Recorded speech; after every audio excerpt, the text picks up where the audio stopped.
Oh my. I know. Right. I'm like, I couldn't see behind your mask. Keep on the mask,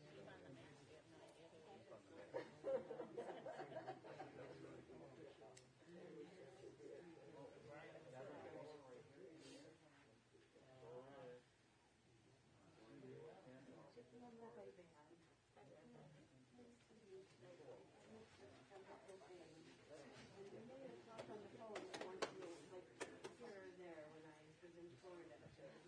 Oh, really? Yeah. My son. Our executive director and I went to the shoulder. Did you need this right too?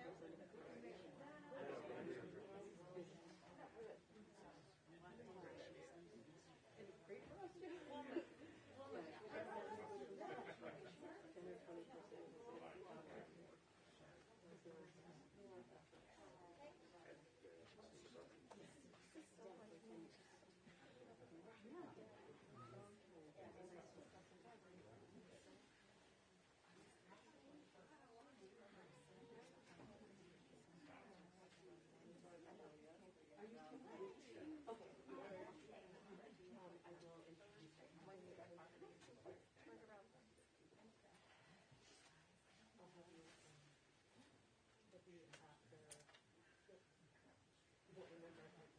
Okay.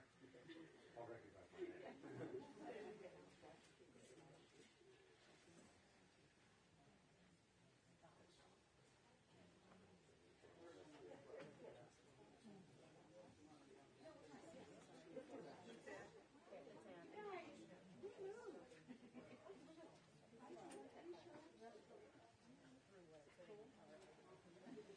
We're a close family. Right now, very close. It's morning, so I'm taking a shower. Sorry, that was inappropriate. I knew it was something I forgot to do.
Nonetheless, if you think about the last word in it, it's the beginning, first letter of the Hebrew alphabet, and then it's the exact middle. The top is the last letter. So the letter you are in the beginning, middle, and end of these letters. And then we take the letter and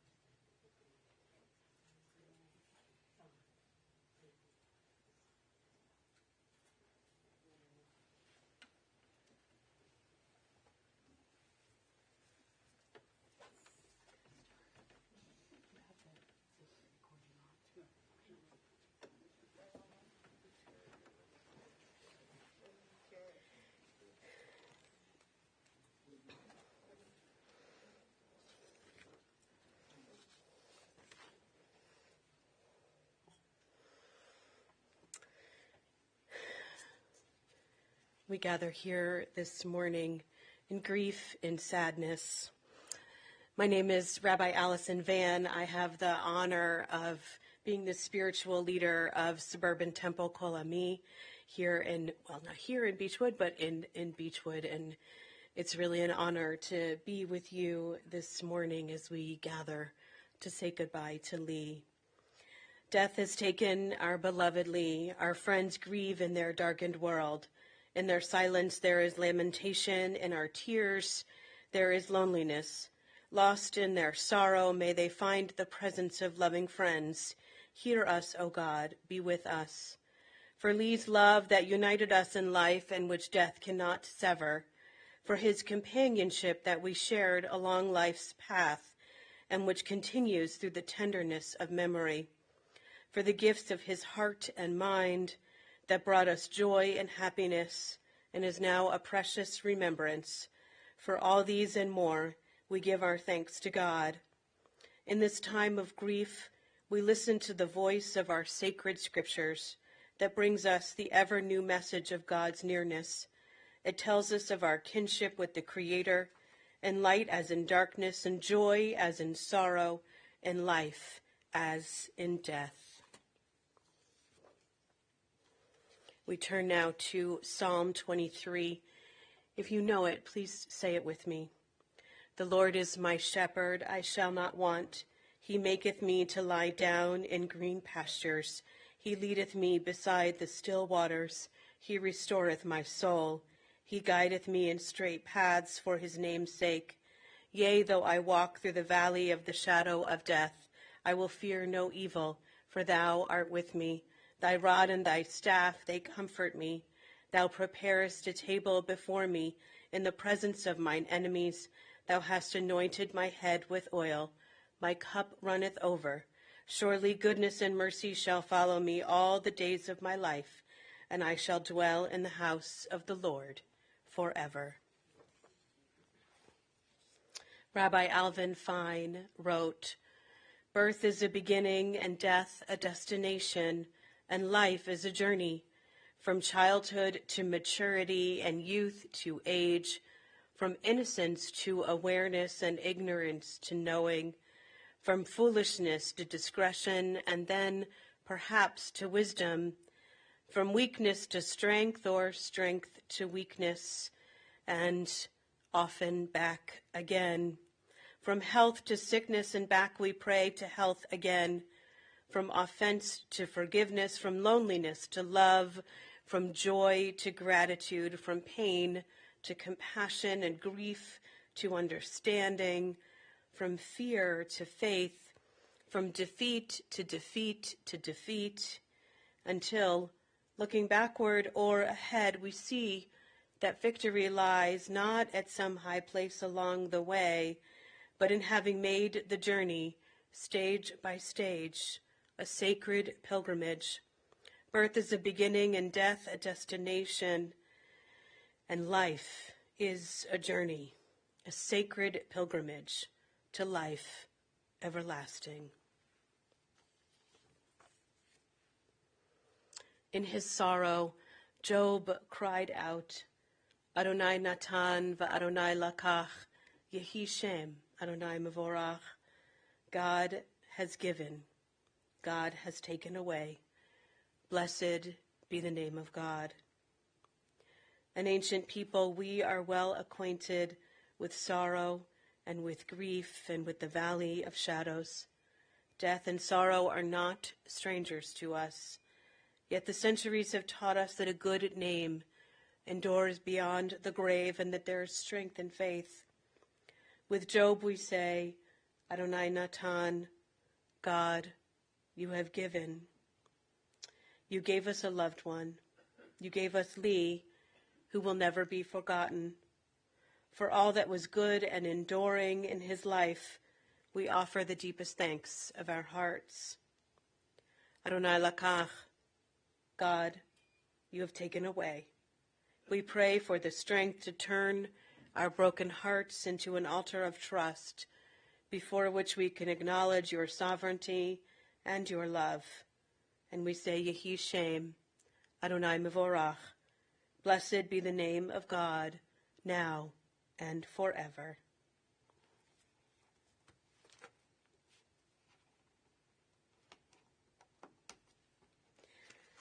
We take time now to engage in really the most sacred act in a funeral service called the hesped. The word hesped is related to the word for story or narrative. And in a Jewish funeral service, we tell the story. We begin to tell the story of our loved one, because it's in those stories that something of Lee will be with us forever. In those stories, we will hold on to Lee's legacy and Lee's love. So it's an honor for me to call forward Lee's son, David, to share a few words of memory.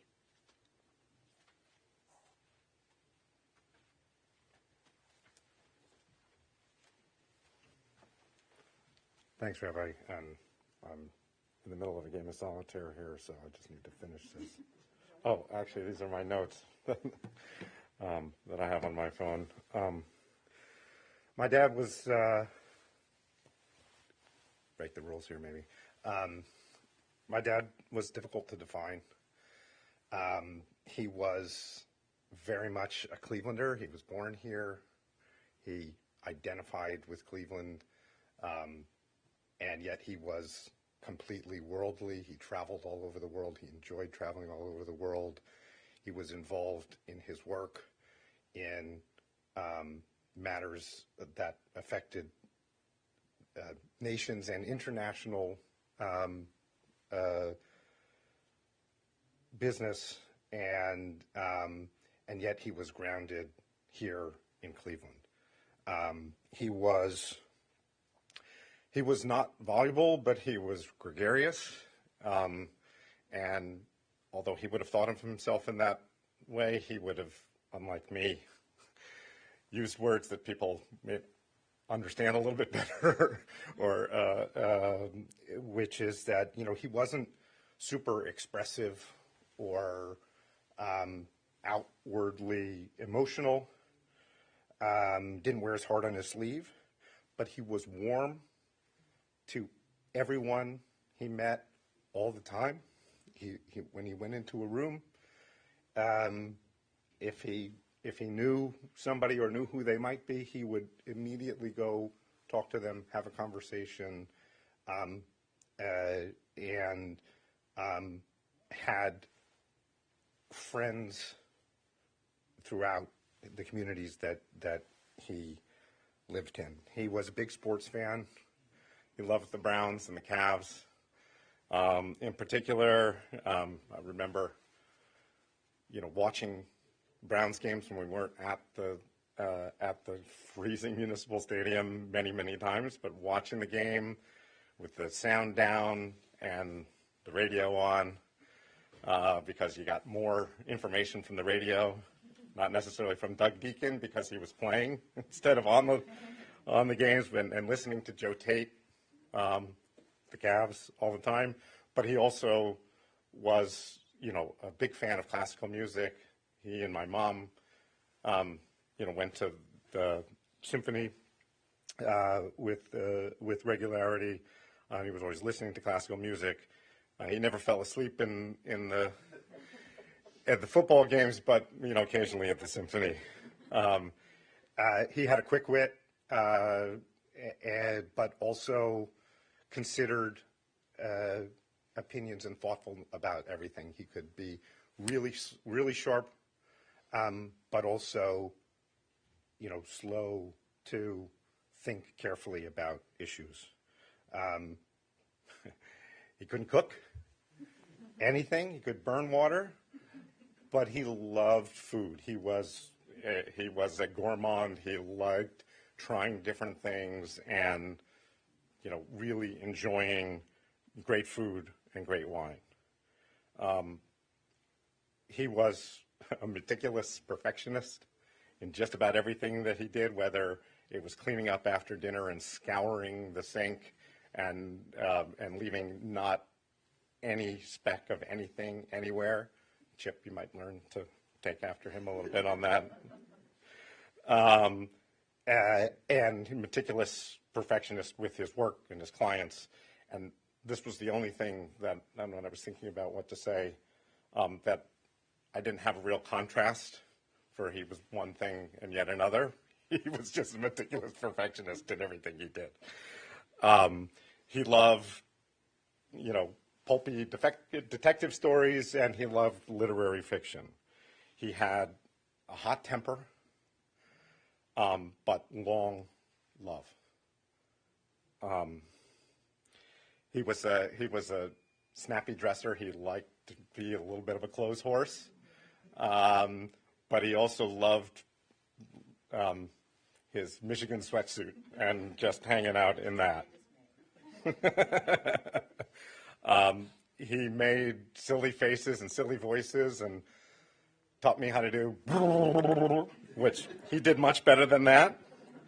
But he always had serious substance in, again, thoughtful conversation and interaction. He was a Jew.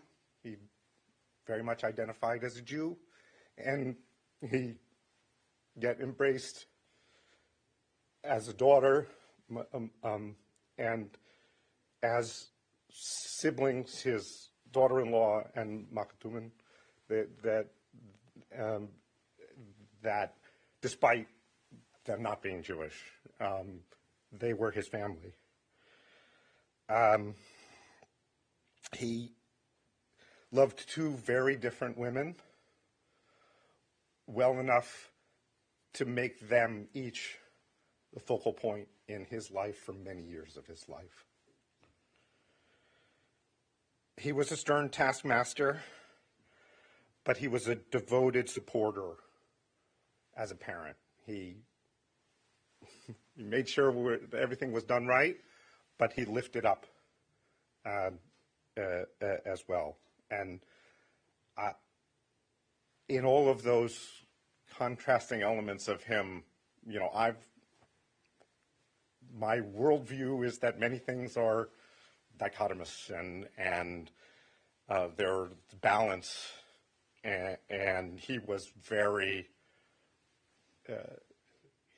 that was definitional of him, of the kind of balance. But a dichotomy doesn't necessarily mean ambivalence or uncertainty, and it doesn't mean contradictory.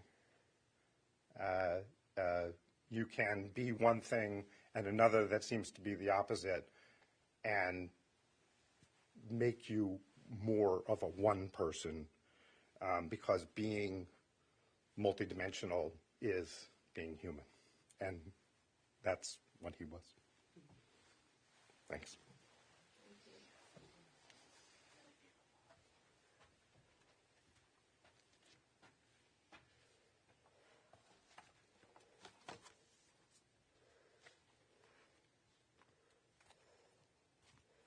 What a gift. Thank you. When we met, you weren't sure you were going to share. I'm so glad that you did. That was really a gift.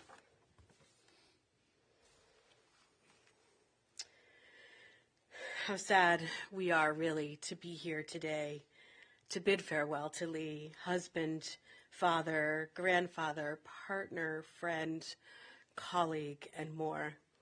And we know that Lee was a lifelong Clevelander. He and his brother Bill grew up with so much Cleveland pride. Lee met Susan, his wife, for 47 years in a love story. They were both summer camp counselors at a local day camp, Camp Red Wing. They'd figure out ways to bring their campers together for activities simply so they could see each other. After that summer, they committed to more than just summer activities, and for 47 years, they continued to find events so they could be together as partners in life. They enjoyed so much together: social life, symphony, travel, sports games, and the joys and challenges of raising their children, Sherry and David. They were a traditional family. Lee spent many hours working. He not only found success, he truly loved his career as an attorney. He demanded much of himself, and he demanded much of his employees and colleagues. To disappoint Lee could be terrifying because he was known for his quick temper. He was also known for his values, for his extraordinary work ethic, and for his stick-to-itiveness. Growing up, Lee was larger-than-life presence in David and Sherry's younger lives. Just as his colleagues experienced, Lee's temper could flare at home. He had high standards. Quitting was never an option. Academic excellence was expected. He was so intelligent. As Sherry and David both said, he just knew everything, but he was never pretentious about it. He simply loved to learn and read and was gifted with this extraordinary ability to retain everything he learned and read. And as David shared, he read everything from spy novels to the New Yorker, the Wall Street Journal to law briefs, and he remembered it all. His love of learning was instilled early at Cornell and then his beloved University of Michigan. The family was dedicated to the university, and for Sherry and David, good memories were in Ann Arbor that are associated with Lee and Susan's love of the university. And of course, back in Cleveland, how much Lee loved his hometown sports. The family shared season tickets to the Cavs from the very beginning of the franchise, and it was such a good time to go to the games. David is pretty sure his father's voice could be heard by some players on the court. They also shared season tickets to the Browns, and even in frigid weather as this, they'd show up to cheer for their beloved hometown team. Such good memories they had. Joining him at Oakwood or Beachmont was an event. He knew everyone. He would circle the room and just say hi and have a conversation because there wasn't a soul he didn't know. As Sherry and David matured into adults, they appreciated these lessons of hard work, of lifelong learning, and how much we know it means to you, David, that Lee welcomed Maria into the family with such open and loving arms, and how much it meant to Lee to welcome his 3 grandsons into the family, Bud, PJ, and Chip, and to have known them for so long. Lee was a force to be reckoned with, especially when Susan was by his side. Sadly, when Susan became ill and then died, it was a hard time for Lee. Not only had Lee lost his life companion, he also struggled with daily tasks he had not tackled, like, cooking. And so what a blessing and joy it was when Chickie entered his life. Her companionship, their friendship, it was stabilizing. It was humor-filled. It was a necessary force for Lee. In fact, Chickie was so dedicated to Lee that she even traveled with him, which was not one of her favorite activities. What a light you were for each other. It would be natural to have the struggle of Lee's illness and the many losses that we've all shared because of the pandemic be top of mind as we say goodbye this morning. However, let us instead remember and think about Lee and the lessons he taught us before illness, before isolation. For as we say goodbye this morning, we say goodbye to someone who shaped his life around excellence, around principles, around learning, around devotion to family. I want to end with a story, really a parable. The ancient rabbis wrote about someone who was known as Honi the circle maker. Honi was a wise miracle worker known for his ability to bring rain. As wise as he was, Honi sometimes saw some things that puzzled him and was known to ask a lot of questions. One day, Honi the circle maker was walking on a road and saw a man planting a tree. Honi asked the man, "How long will it take for this tree to bear fruit?" And the man said, "Probably around 70 years. Honi then asked the man, "And do you think you will live for 70 years and eat the fruit of this tree?" And the man said, "Probably not. However, when I was born into this world, I found many trees planted by my parents and my grandparents. Just as they planted trees for me, I am planting trees for my children and grandchildren, so they will be able to eat the fruit of these trees." We harvest from trees planted before we were born, and we plant trees so that our children will have something to harvest after we are gone. The planting and harvesting connects us across generations. The analogy is fairly straightforward. I want to add yet a layer, however. All trees